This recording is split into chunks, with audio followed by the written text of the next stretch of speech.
Assalamualaikum dan salam sejahtera. Saya Humaysa binti Faisal, memegang nomor matriks di 2023-1106786, akan membicarakan tentang proses ketagihan.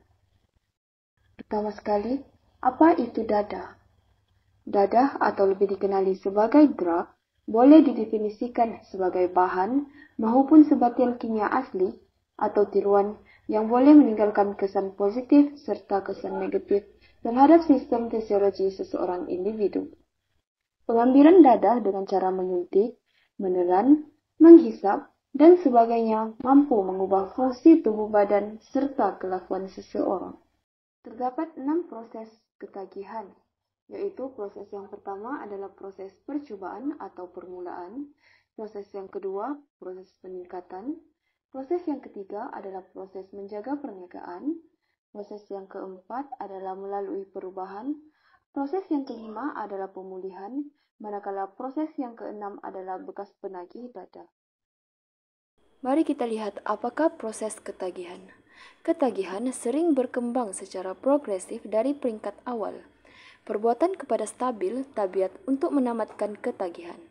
Waldorf 1983 menemu bual lebih 200 bekas penagih dadah untuk bertanya tentang proses-proses di mana mereka menyebabkan mereka mudah ketagih dan kemudiannya berhenti. Mari kita lihat proses yang pertama, yaitu proses percobaan atau permulaan. Biasanya berlaku dalam syarikat rakan sebaya, yaitu seseorang yang ingin mencoba heroin bertujuan untuk memuaskan rasa ingin tahu yang ada dalam diri mereka. Proses yang kedua pula adalah proses peningkatan.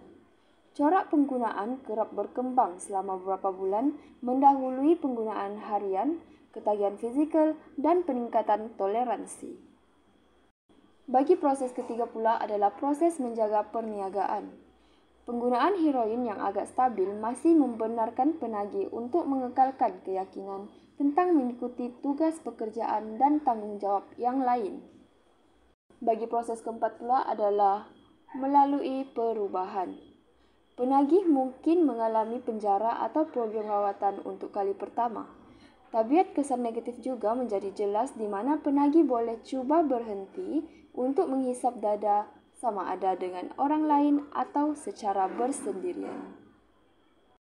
Seterusnya kita lihat proses yang kelima, yaitu proses ketagihan. Di dalam proses ini, penagih berjaya pulih untuk berhenti menghisap dadah sama ada di dalam atau di luar program rawatan.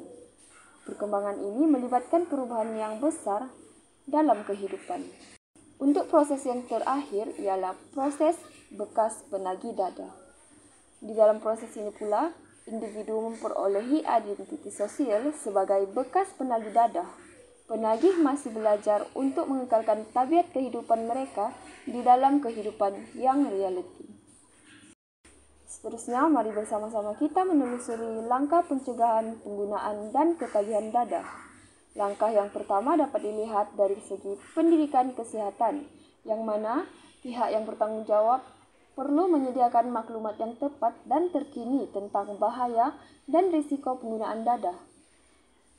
Dengan itu, ia dapat membantu memberi pendidikan kesehatan kepada masyarakat dan kaum sejagat. Langkah pencegahan yang seterusnya adalah melalui sokongan kekeluargaan. Melalui langkah pencegahan ini, kita haruslah membina kekuatan keluarga dan hubungan keluarga yang positif untuk mengurangkan faktor risiko yang berkaitan dengan penggunaan dadah. Langkah yang terakhir adalah sokongan community. Melalui langkah pencegahan ini, kita dapat menggalakkan kerjasama antara komuniti, sekolah, pihak berkuasa tempatan, dan agensi bukan kerajaan untuk menyediakan sokongan dan sumber untuk mencegah penggunaan dadah.